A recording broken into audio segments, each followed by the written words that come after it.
Airports are places of movement, connection, and anticipation, but for Elena Carter, one routine flight turned into a defining moment. A torn ticket. A gate agent's cold dismissal. And a choice: walk away in silence or stand up for something greater. What happened next would change an entire airline forever. The airport hummed with a familiar energy, the rhythmic clatter of rolling luggage, the occasional crackle of intercom announcements, and the constant murmur of hurried conversations. It was a place of movement, of transition. Strangers brushed past one another, each on their own journey, carrying stories unknown to those around them. Some passengers bustled through the concourse with focused determination, while others meandered, scanning the signs overhead to make sense of their surroundings. Amidst the steady tide of travelers stood Elena Carter, a poised 17-year-old with a quiet but unmistakable confidence. She stood near Gate B12, gripping her boarding pass in one hand and her passport in the other. It wasn't her first time flying, but it was the first time she was flying alone. A slight breeze from the overhead vents sent a shiver through her as she adjusted the strap of her carry-on bag, shifting its weight against her shoulder. She was dressed neatly in a button-down shirt tucked into well-fitted jeans, a look her mother had always called practical but polished. Her long, dark braids cascaded over her shoulders, framing her youthful but composed face. Excitement and nerves tangled within her, forming an unfamiliar knot in her stomach. She had spent the past 4 days attending a prestigious youth leadership conference in Washington, D.C., an event packed with discussions on civic responsibility, ethics and leadership, and the future of business. She had met young people from all over the country, aspiring lawyers, activists, and entrepreneurs. She had listened to inspiring speakers, debated policies, and engaged in conversations that made her see the world from different angles. Yet, as she stood in the middle of the crowded terminal, surrounded by people who had no idea who she was or where she had been, she felt suddenly small. Her father's words echoed in her mind. "You are more than your last name, Elena. You are more than what people assume about you. Walk through the world with confidence, but never arrogance." Her father, Lawrence Carter, was a man known not just for his wealth but for his principles. He had built one of the largest airlines in the country from the ground up, transforming a small charter service into a globally recognized brand. Yet, despite his immense success, he had raised his children with the firm belief that character mattered more than status.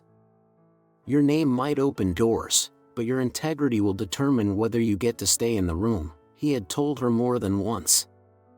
Elena had always taken that advice seriously.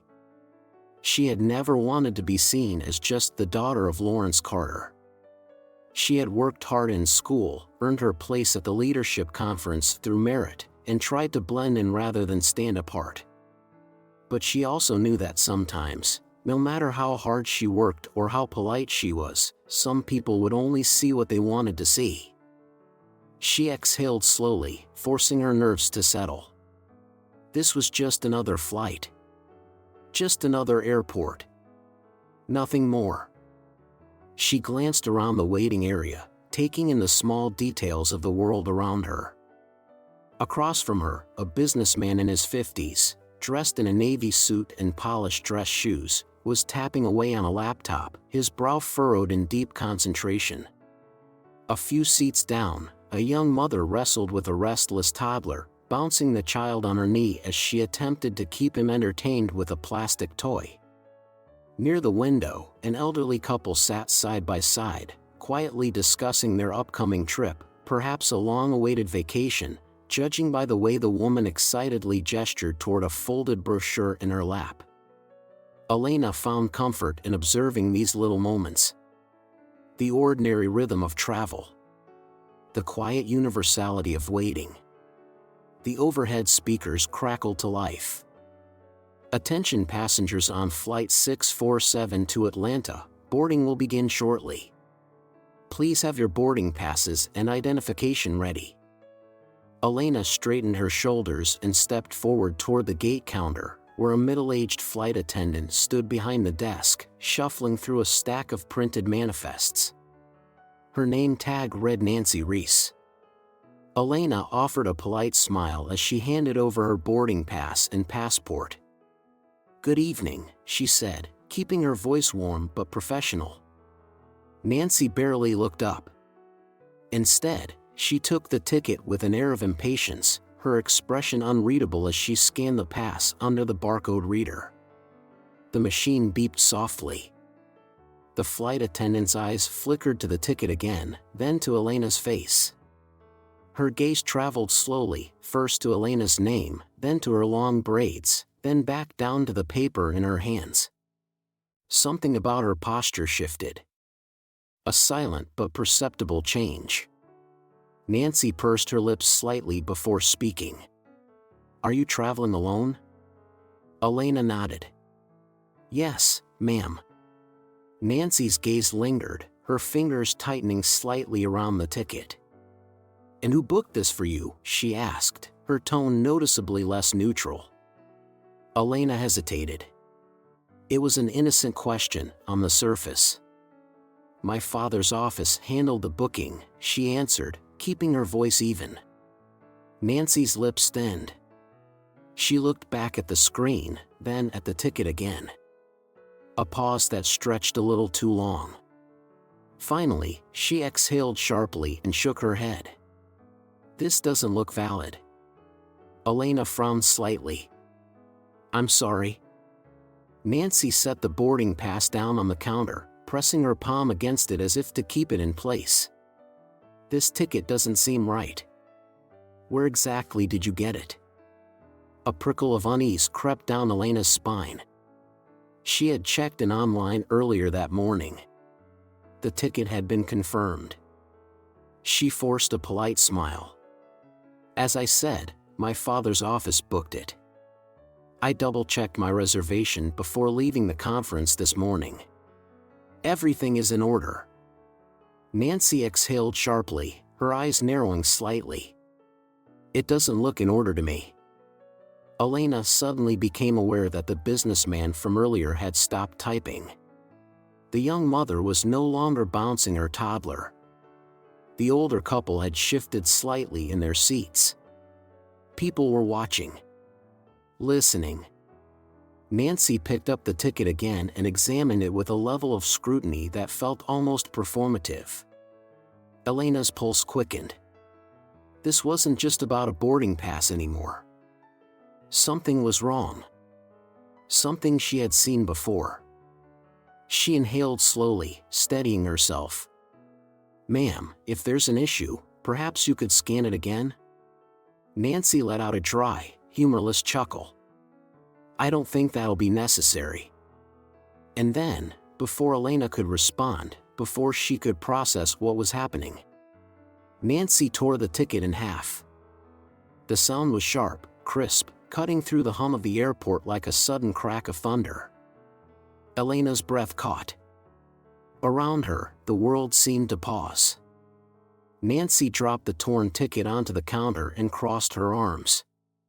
"Move along, sweetheart," she said coolly. "You'll need to buy a new one if you want to fly today." Elena stared at the shredded paper in front of her, her chest tightening with disbelief. She had done nothing wrong.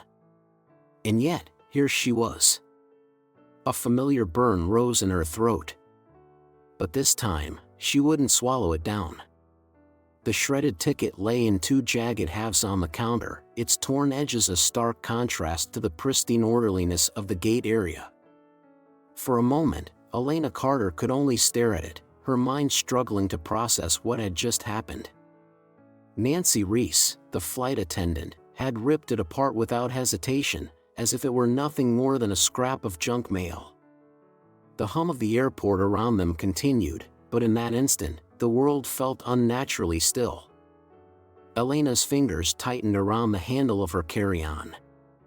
She had prepared herself for many things today, navigating the airport alone, making sure she found the right gate, handling the logistics of her first solo trip. But she hadn't prepared for this. Her heartbeat pounded in her ears, a slow, steady rhythm of disbelief and something else, anger, humiliation, a flicker of indignation she hadn't expected. Nancy crossed her arms and gave her a pointed look, her expression unreadable but firm. "Like I said, sweetheart, you'll need to buy another ticket if you actually plan on flying today." There was something casual in the way she said it, as if this were no different from telling a passenger they had too many carry-ons. As if she hadn't just publicly dismissed her, hadn't just accused her, without saying it outright, of trying to get away with something. Elena's grip on her passport tightened. She could feel the eyes of other passengers on her, some watching with quiet concern, others awkwardly looking away. A few feet to her right, the businessman in the navy suit had paused mid-typing on his laptop, his brows knit together. The young mother from earlier was now bouncing her toddler absent-mindedly, her gaze flickering between Elena and the counter. The older couple near the window exchanged glances, the woman whispering something to her husband. Elena's throat burned with the weight of the moment. She could feel it, the assumptions, the judgment, the unspoken message Nancy had just sent with one decisive action. She had seen this kind of thing before. Not always this blatant, not always this public, but it was there. The extra scrutiny in classrooms, the doubt in people's eyes when she spoke confidently, the moments when she had been asked, more than once, if she was sure she belonged somewhere. And now, here she was again. A young woman. Alone. Questioned. Doubted. She took a slow breath, keeping her voice level, controlled. "This ticket is valid." Nancy let out a short, dismissive laugh. "I don't think so." Elena forced herself to stay calm. "Then why don't you check the system again?" Nancy sighed loudly, making a show of typing something into the computer. Her nails clicked against the keyboard as she scanned the screen, her expression one of thinly veiled annoyance. Elena could feel her patience thinning. She had checked in online this morning. She had received a confirmation email. Her father's office had handled the booking directly with the airline. There was no reason for this to be happening. Nancy exhaled sharply and snapped her gaze back up. Nothing's changed. Her voice was louder now. Firm. Final. A few heads turned. A spark of frustration flared in Elena's chest. She straightened her shoulders, refusing to shrink under the weight of this situation. "I understand you're just doing your job, ma'am, but this is a mistake. Could you call a supervisor to help resolve this?" Nancy's lips pursed into a thin, displeased line. For a moment, Elena thought she might actually do it. Then, instead of reaching for the phone, she tilted her head slightly, her gaze flickering over Elena once more, assessing, deciding. And that was when she said it. "I've seen plenty of passengers like you trying to get on flights they're not entitled to." It was subtle. It wasn't outright. But Elena knew exactly what it meant. The words settled into the air like a cold draft through an open door. A small, sharp silence followed.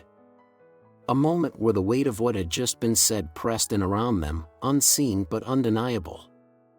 Elena felt something deep in her stomach tighten, a mixture of humiliation and rage, tangled together so tightly she wasn't sure which was stronger. Passengers like you. She had grown up hearing about moments like this. Her father had warned her, had sat her down before she ever left for the conference, had told her in his steady, measured voice.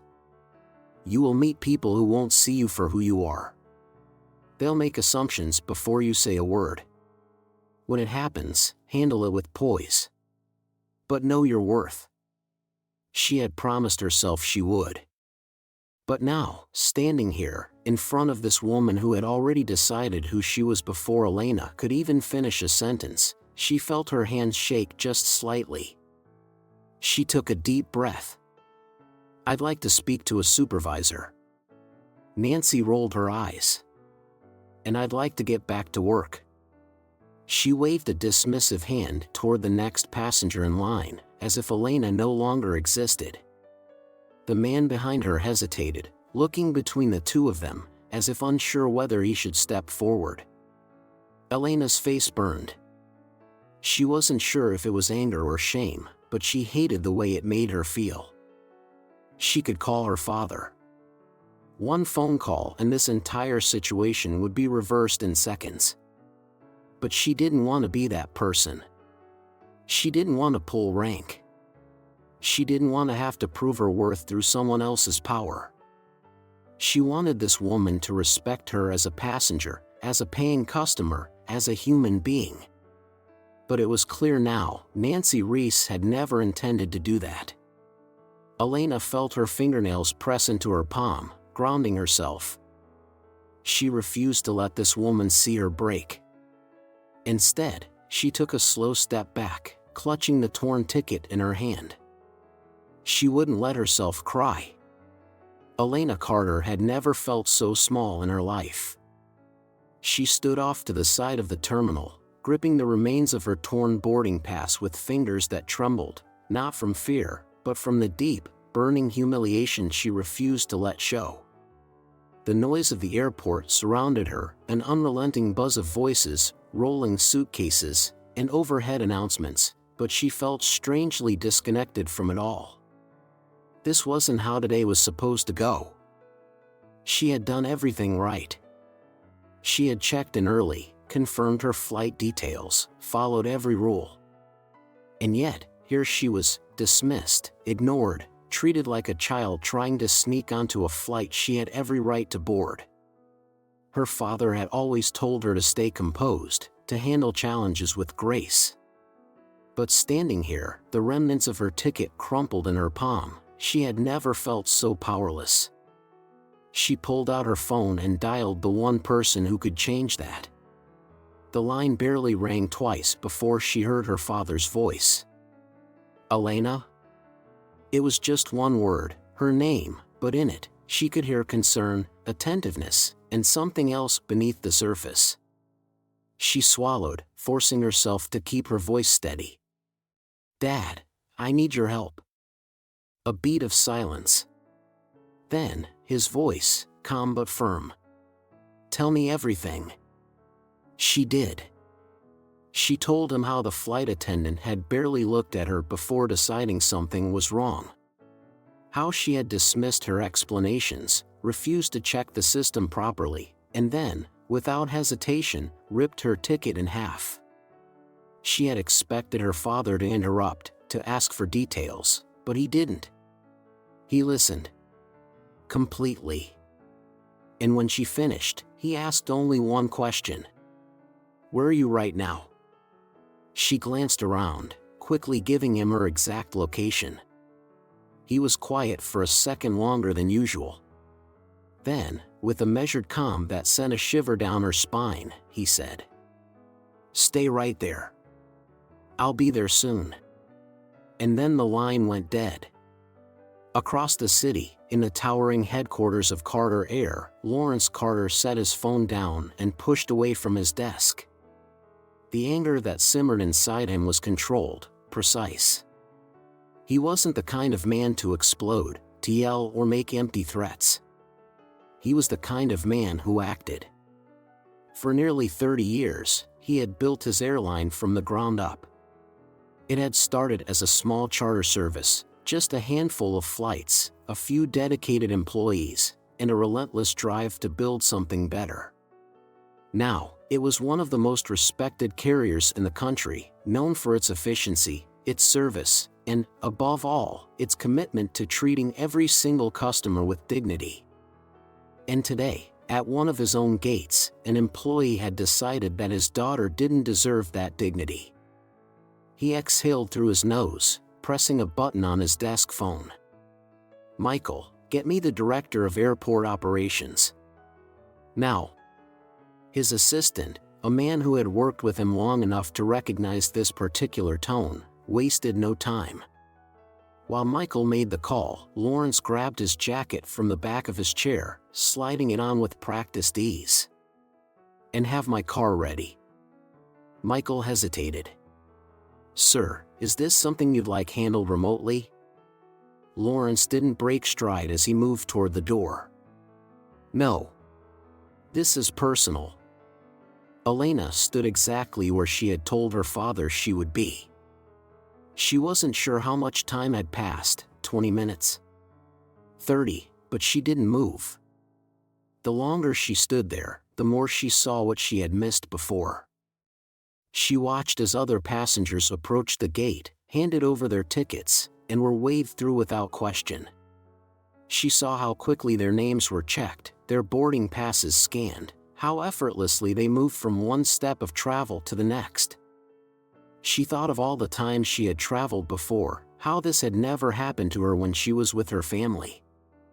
When she wasn't alone. A prickle of unease settled beneath her skin. Then, suddenly, the air shifted. She didn't have to turn to know her father had arrived. The presence he carried was impossible to ignore. She turned just as he approached, his sharp navy suit immaculate, his expression unreadable. He met her gaze briefly, scanning her face, and she could tell he was assessing her, making sure she was okay before he turned his focus to the situation. His gaze flickered past her, settling on the gate counter. And just like that, the world around them changed. The moment Lawrence Carter stepped toward the gate, the tension became palpable. Several employees straightened their postures, exchanging glances, already sensing that something important was happening. A supervisor, a man in his 50s with graying hair and a well-worn airport badge, hurried over. "Mr. Carter." Lawrence held up a hand, silencing him. His gaze landed on the woman behind the counter. Nancy Reese. She looked uneasy now, as if she was only just realizing the weight of what she had done. Lawrence studied her for a long moment. "You're the one who tore up my daughter's ticket." Nancy hesitated. "Sir, Did you verify her reservation in the system?" Another beat of hesitation. "I didn't need to." You didn't need to?" Lawrence's voice was dangerously quiet, ***. Nancy swallowed hard, as if realizing she had walked into a trap of her own making. Elena had never seen her father lose his temper. And he wasn't losing it now. But there was a precision to the way he spoke, a dangerous calm that made even the supervisor look nervous. "You made an assumption." Nancy opened her mouth, then closed it. Lawrence turned to the supervisor. "Who is in charge of this gate?" The man shifted uncomfortably. "That would be me, sir." "Then you're responsible for making this right."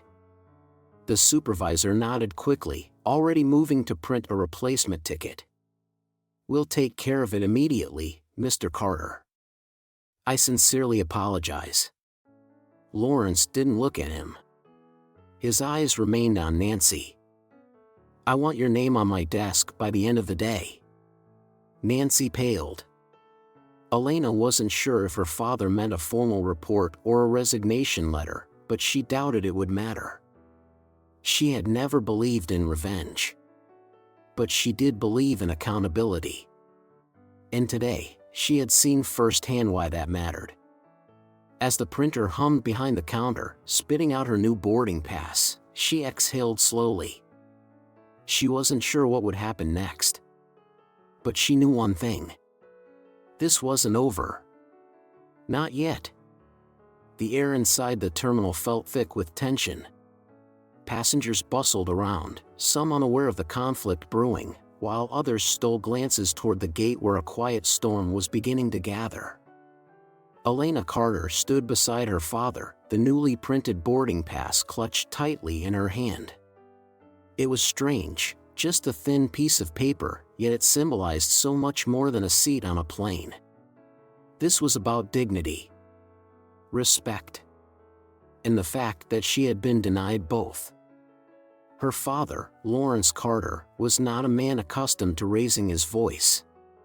He had built his success on strategic thinking, composure, and quiet but undeniable authority. But standing here, in his own company's airport, knowing that his daughter had been humiliated by an employee wearing his airline's uniform, this was unacceptable.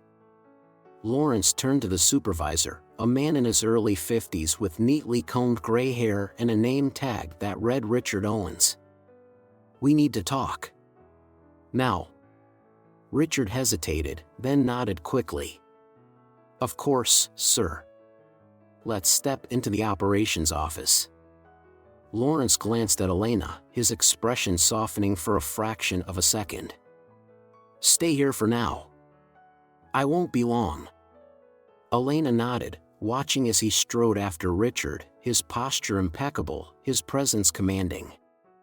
The airport operations office was a small but efficient space tucked behind the check-in counters. Through the glass walls, Lawrence could still see the flow of passengers moving through the terminal. Inside, Richard shut the door behind them and let out a breath.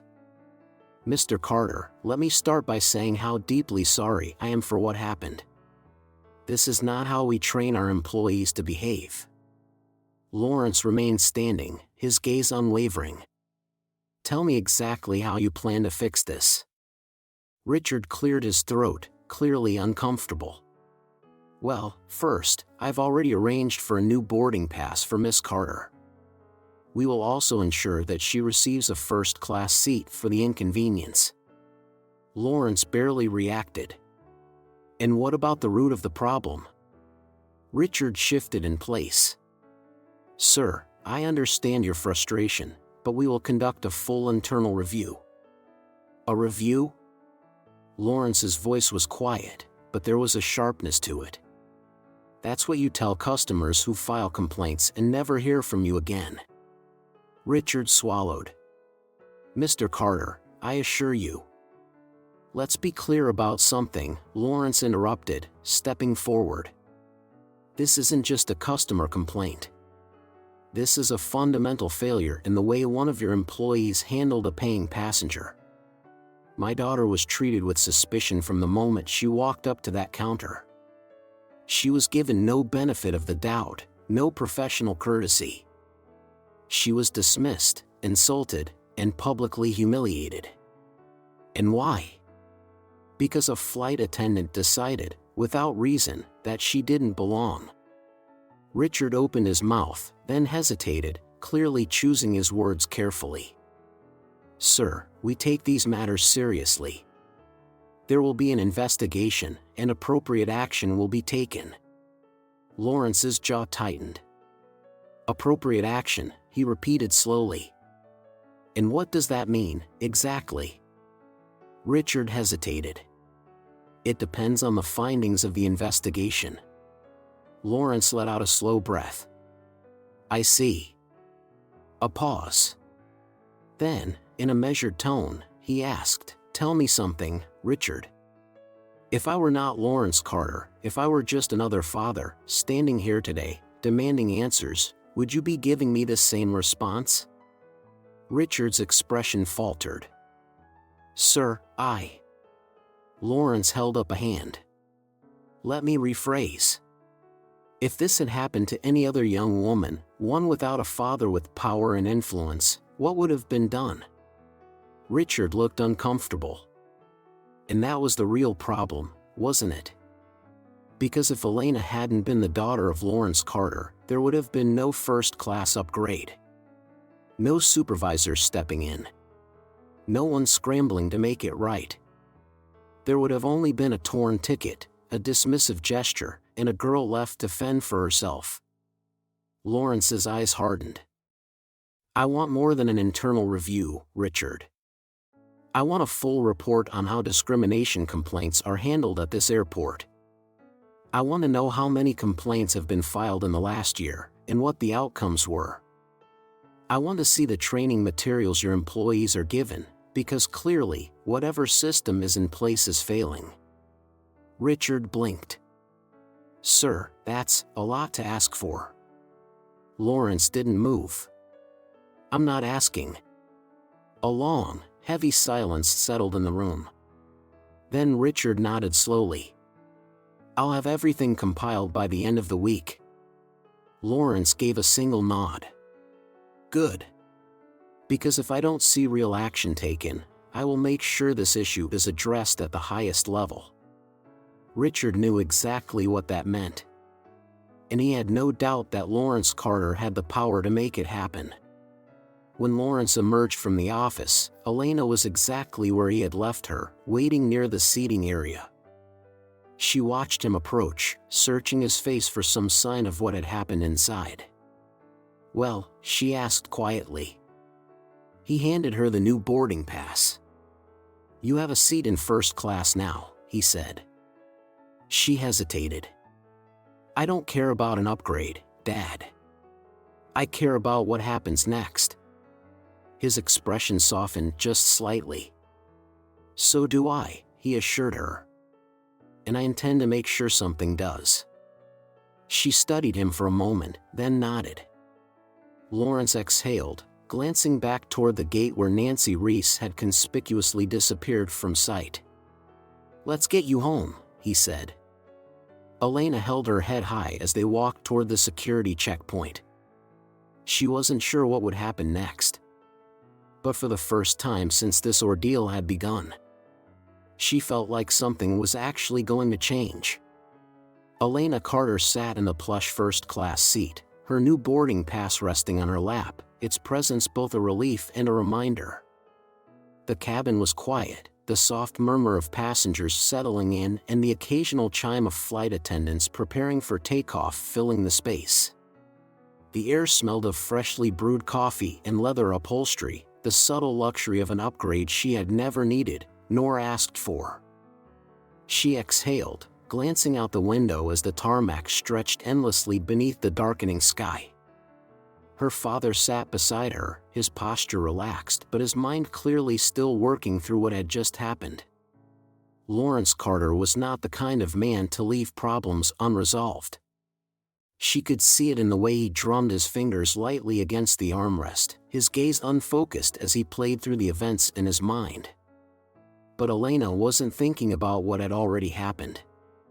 She was thinking about what needed to happen next. What if she hadn't had her father's influence to step in? What if another young woman, someone without a direct line to a corporate executive, had faced the same humiliation? Would she have been ignored? Dismissed? Forced to buy another ticket she had already paid for? The thought made her stomach twist. Her experience wasn't an isolated incident, that much she knew. It was just one moment in a pattern that had likely played out for countless others, many of whom never had the opportunity to fight back. That had to change. She turned toward her father, speaking before she could second-guess herself. Dad, what's the company's current policy on handling discrimination complaints? Lawrence blinked, momentarily pulled from his thoughts. He considered her question for a moment before answering. We have a formal process. Passengers can file complaints, and those complaints are investigated. His tone was neutral, but Elena could sense the underlying frustration, asterisk. And how often do those complaints lead to actual policy changes? Lawrence sighed, leaning back slightly. Not as often as they should. That was all she needed to hear. Elena straightened in her seat, her mind racing ahead. Then let's change that. Her father gave her a curious look. Change what, exactly? She turned fully toward him now, her hands gesturing as she spoke. This isn't just about what happened to me. It's about how easy it was for it to happen. There was no accountability, no oversight. If I hadn't called you, if I had just walked away, Nancy Reese would have gone about her day without a second thought. And it's probably happened before, to people who didn't have someone to fight for them. Lawrence nodded slowly, clearly following her train of thought. So, what are you suggesting? Elena took a breath.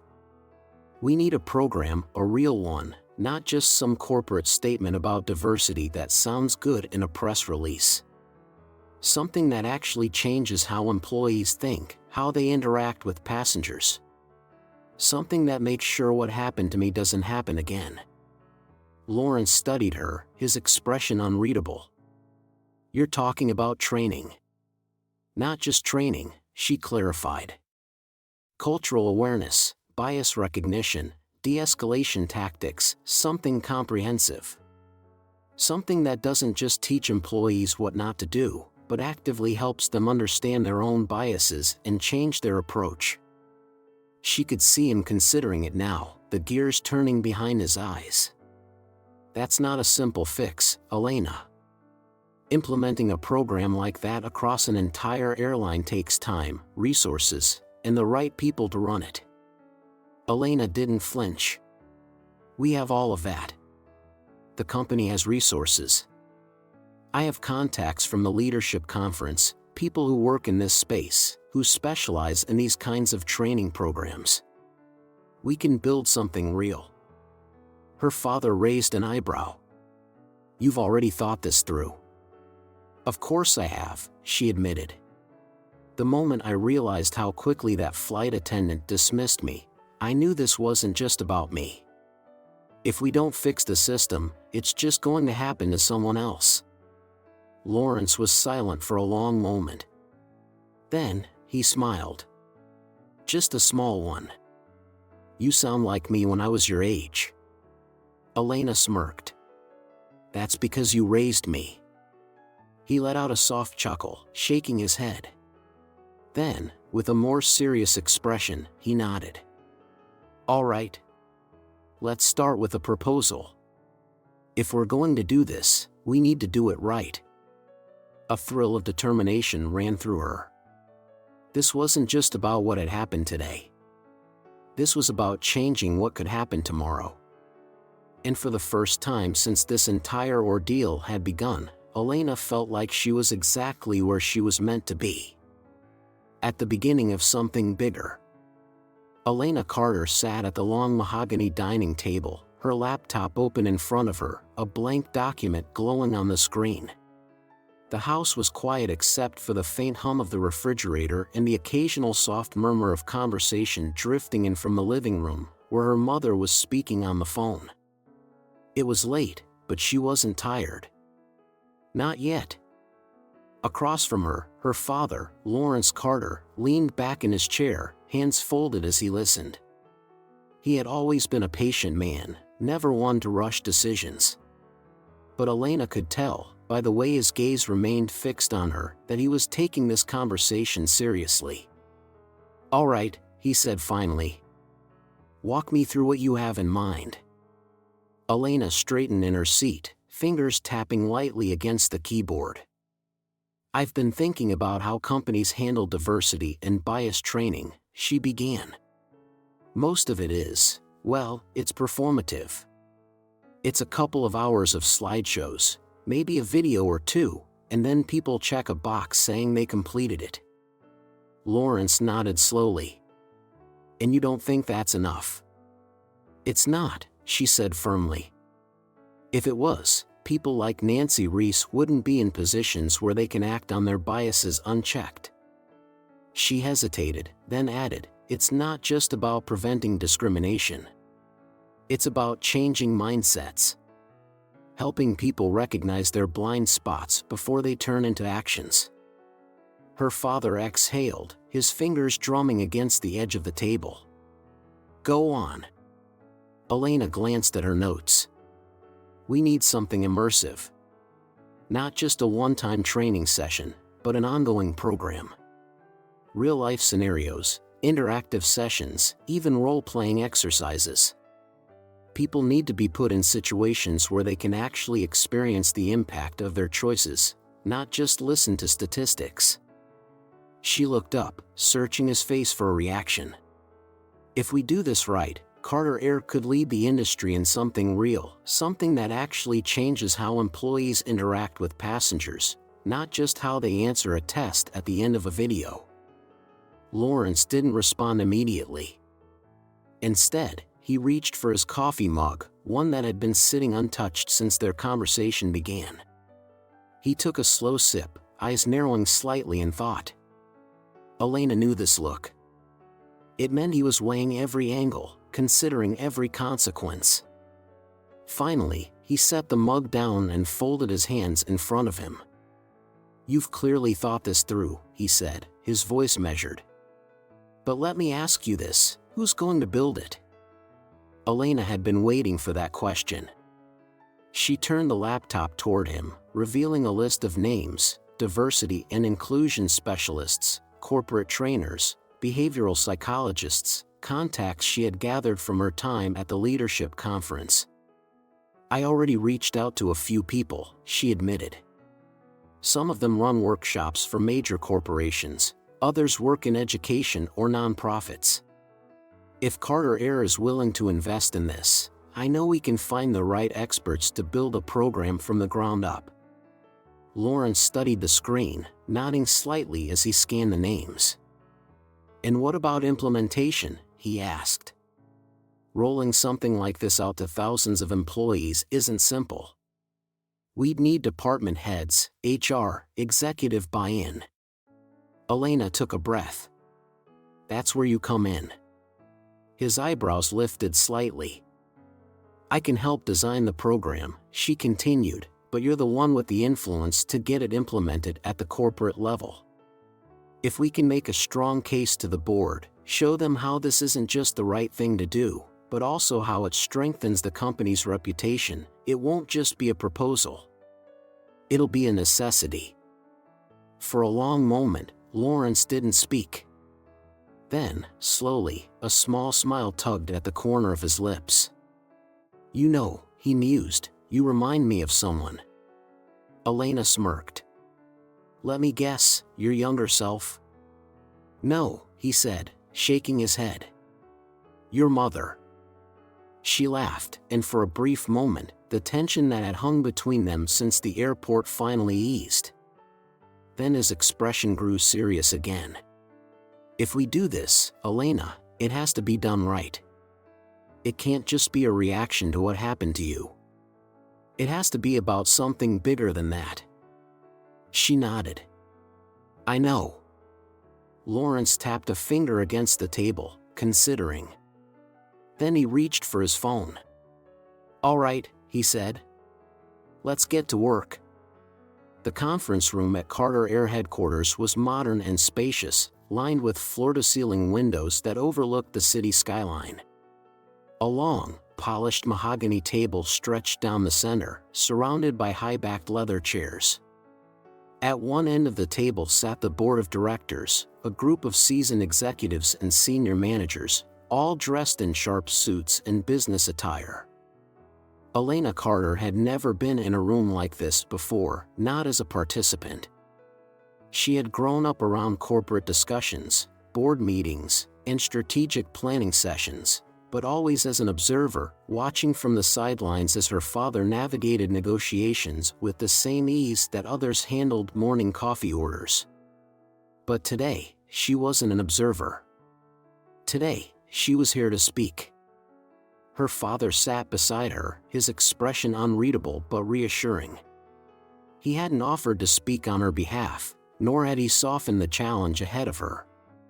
If she wanted this proposal to be taken seriously, she had to prove it was worth their time.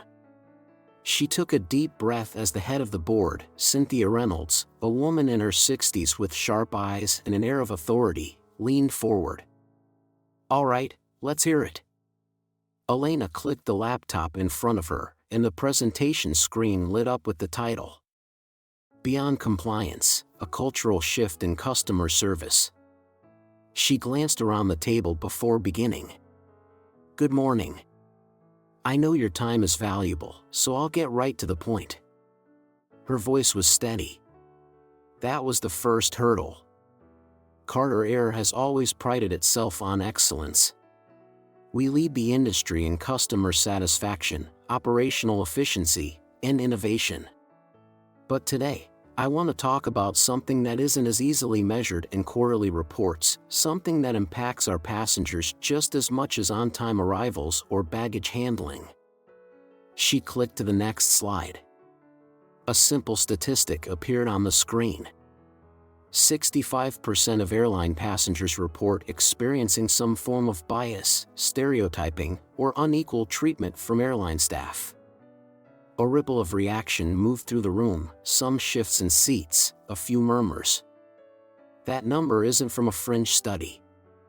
It's from a broad survey conducted by multiple consumer advocacy groups. And it's not just our airline, it's the industry as a whole.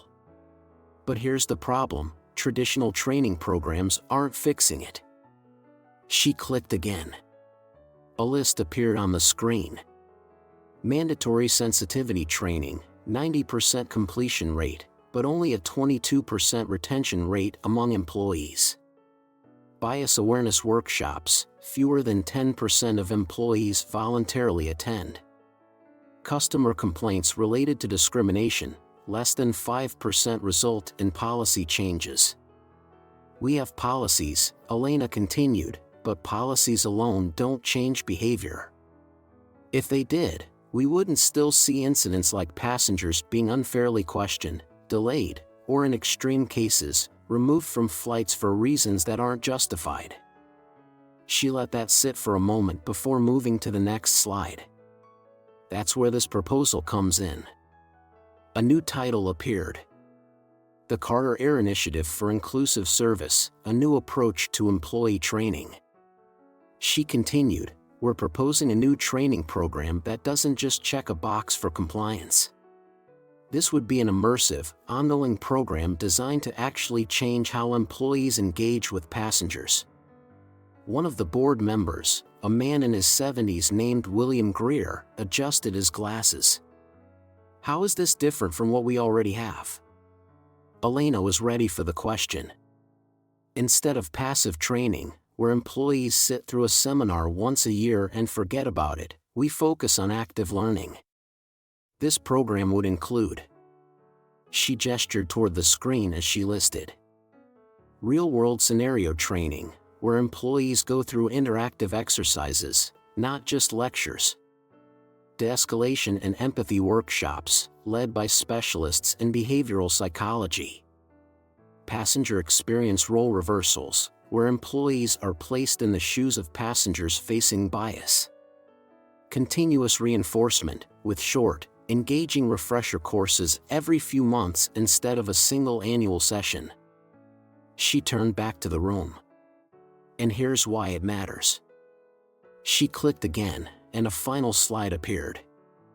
Companies that implement continuous diversity and bias training see a 40% increase in employee engagement and a 50% reduction in customer complaints related to service treatment. There was a long pause. Elena kept her posture firm, meeting the eyes of each board member in turn. Finally, Cynthia Reynolds folded her hands. And what's your plan for rolling this out? Elena glanced at her father, then turned back to the board. We start with a pilot program. A select group of employees, flight attendants, gate agents, and customer service representatives will go through the training. We gather data, measure improvements, and adjust as needed before rolling it out company-wide. Cynthia nodded slowly. And cost? Lawrence, who had remained quiet until now, finally spoke. The initial investment is well within our budget, he said. And compared to the cost of negative press or potential lawsuits from mishandled discrimination complaints, it's not just affordable, it's smart business. A murmur of agreement ran through the room. Elena held her breath. Cynthia exchanged a glance with some of the other board members before looking back at her. You've done your homework. Elena nodded. I have. Cynthia leaned back, tapping her fingers on the table. I like the pilot program idea. We'll need more details before we take it to a full vote, but I think this is worth exploring. Elena exhaled, tension she hadn't realized she was holding finally releasing. The meeting wasn't over, but the hardest part was done. She had been heard. She had taken something personal, something painful, and turned it into something that could make a difference. And for the first time since that day at the airport, she felt something close to victory. The first pilot training session took place in a large conference room at Carter Air's headquarters. Rows of chairs were filled with flight attendants, gate agents, and customer service representatives, all handpicked from different departments. Some had volunteered, eager to learn. Others had been assigned, their expressions ranging from curiosity to skepticism. At the front of the room, a large screen displayed the title. Beyond the Surface: Understanding Bias and Elevating Customer Experience. Elena Carter sat near the back, observing. This was the moment she had been working toward, the transition from proposal to action. The first session was led by Dr. Karen Phillips, a behavioral psychologist specializing in workplace bias. She started by addressing the elephant in the room. Let's be honest, most of you have been through diversity training before. You've watched videos, read company handbooks, maybe even sat through a seminar or two. She paused, scanning the room. And how much of it actually stuck? A few chuckles. Some uncomfortable shifting in seats. Dr. Phillips smiled. Exactly. That's why this is different. We're not here to give you a checklist of what not to do. We're here to help you recognize things you may not even realize you're doing. She clicked the remote, and a scenario appeared on the screen. A middle-aged man in a business suit and a young woman in casual attire both approach an airline counter. Who do you assume is the frequent flyer? Who do you assume might have an issue with their ticket? The audience stayed silent. Dr. Phillips nodded. That hesitation? That's where unconscious bias begins. It's not about blame, it's about awareness. Elena watched as expressions began to shift. Some employees nodded in understanding. Others furrowed their brows, clearly processing the implications. The session continued with interactive exercises, where employees were asked to put themselves in a passenger's shoes. Some played the roles of customers who had faced subtle bias, while others acted as employees tasked with responding. A flight attendant named Maria, who had been with the company for over 15 years, raised her hand. I never thought of it this way before. I always assumed I treated everyone the same. But now, looking at this, I can see how I might have reacted differently to different passengers without realizing it. A gate agent named Robert spoke next. I've had moments where I was in a rush and made snap judgments about passengers. This makes me rethink those habits. By the end of the session, the room felt different. The skepticism that had been present at the beginning had given way to reflection, and in some cases, quiet determination. As the employees filed out, Dr. Phillips turned to Elena. It's working, she said. This is just the beginning, but I can already see a shift. And for the first time since that day at the airport, Elena felt hopeful. The boardroom was filled with the quiet hum of whispered conversations as the directors of Carter Air took their seats. The long, polished table reflected the soft glow of recessed lighting, and outside, the afternoon sun cast golden streaks across the windows. Elena Carter sat beside her father, her hands folded in her lap, waiting. Today was the vote. Over the past few weeks, the pilot program had been implemented, tested, and evaluated. The initial reactions from employees had ranged from curiosity to skepticism, but now, with real feedback in hand, the airline's leadership would decide whether to expand the training company-wide. At the head of the table, Cynthia Reynolds, the board chair, tapped her pen lightly against the documents in front of her. We've all had time to review the reports, she said, her sharp gaze scanning the room. The results from the pilot program are promising. Employees reported a 40% increase in awareness of passenger treatment, and customer service satisfaction scores in those locations saw a measurable uptick. There were small nods of approval from some board members. Others remained unreadable, flipping through their reports. Elena kept her expression calm, but inside, her heart pounded. Cynthia glanced at William Greer, one of the longest-serving board members. "Mr. Greer, I know you had reservations about the cost and feasibility. Do you have any thoughts after reviewing the data?" The older man adjusted his glasses and leaned forward. "I did have reservations," he admitted. "I've been in this business for decades, and I've seen a lot of corporate training programs come and go. Most of them don't stick." A pause. Then, with a thoughtful nod, he continued, "But this feels different. The real-world application, the continued reinforcement, I can see how this could actually change how our employees interact with passengers. And if it improves our reputation and prevents future incidents, then yes, I believe it's worth the investment." Elena let out a quiet breath. Cynthia nodded.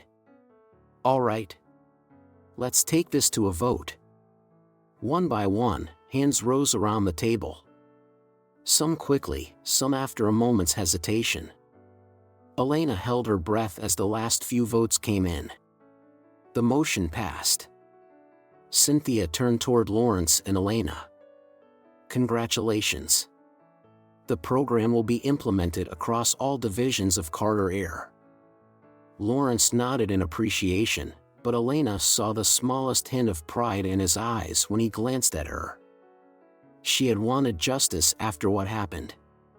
But now, she had something greater, a chance to change the system, not just for herself, but for everyone. And for the first time since that day at the airport, she truly felt that something good had come from it. A few months had passed since the board's final decision, and Elena Carter found herself back at the airport, not as a frustrated passenger, but as an observer of progress. Carter Air's new inclusive service training program had officially launched across all departments. Flight attendants, gate agents, and customer service representatives had begun participating in the revamped curriculum, and the early results were already noticeable. Elena walked through the terminal with her father, noting the subtle but meaningful changes in interactions around her. At a nearby check-in counter, a young gate agent listened attentively as an elderly couple asked about their seating arrangements. Instead of rushing them along, he patiently explained their options and even escorted them to the correct line. Further ahead, a flight attendant assisted a passenger whose first language wasn't English, taking the time to clarify instructions instead of showing frustration or impatience. It wasn't dramatic. It wasn't flashy. But it was real progress. Elena and Lawrence approached an airport lounge where a small gathering of employees had assembled for an internal event, one designed to celebrate the early successes of the program and gather additional feedback. Inside, employees of various backgrounds were exchanging stories, sharing lessons learned, and discussing ways to improve customer interactions even further. A woman in uniform spotted Elena and approached with a hesitant but appreciative expression. "Miss Carter?" she asked. Elena smiled. "Yes?" The woman, her name tag read Maria Sanchez, flight attendant, offered a firm handshake. "I just wanted to say thank you," she said. "I've been with this airline for 16 years, and I've seen a lot of policies come and go. But this feels different. It's not just another corporate mandate. It's actually helping us understand our passengers better." Elena nodded, feeling a warmth spread in her chest. "That means a lot," she said sincerely. "But it's not just because of me. It's because people like you are willing to embrace it." Maria smiled. "Well, it's about time someone made us think about these things differently." As the evening wrapped up, Elena stood beside her father, looking out at the terminal through the lounge's glass walls. Lawrence studied her for a moment before saying, "You know, when this all started, I thought I'd be the one guiding you through this process. But you proved me wrong." She turned to him, raising an eyebrow. "Oh?" He smiled. "You led the way. And because of that, this company, this industry, is better for it." Elena exhaled, a quiet but deeply satisfied breath. She had started this journey angry, humiliated, and frustrated. Now, she was leaving it with purpose, impact, and real change. And that was something that no one could ever take away. One of the most important lessons from Elena Carter's journey is that change begins with a single voice willing to speak up. Too often, people experience unfair treatment and choose to stay silent, hoping the moment will pass. But silence does not bring progress, action does. Elena refused to let an unjust situation be forgotten. Instead, she turned her personal hardship into an opportunity to create meaningful change for others. This story also reminds us that influence and privilege should be used responsibly. Lawrence Carter could have simply corrected the injustice for his daughter alone, but instead, he supported her vision to fix the larger, systemic issue. True leadership isn't just about power, it's about using that power to uplift others. Finally, the story emphasizes that real change is slow but possible. Many people are resistant to new ideas, but when given the right tools and understanding, they can evolve. The transformation at Carter Air shows that when organizations commit to listening, learning, and adapting, they can create environments where everyone is treated with dignity and respect. No matter our age, background, or status, we all have the ability to challenge what is wrong, advocate for fairness, and leave the world a little better than we found it.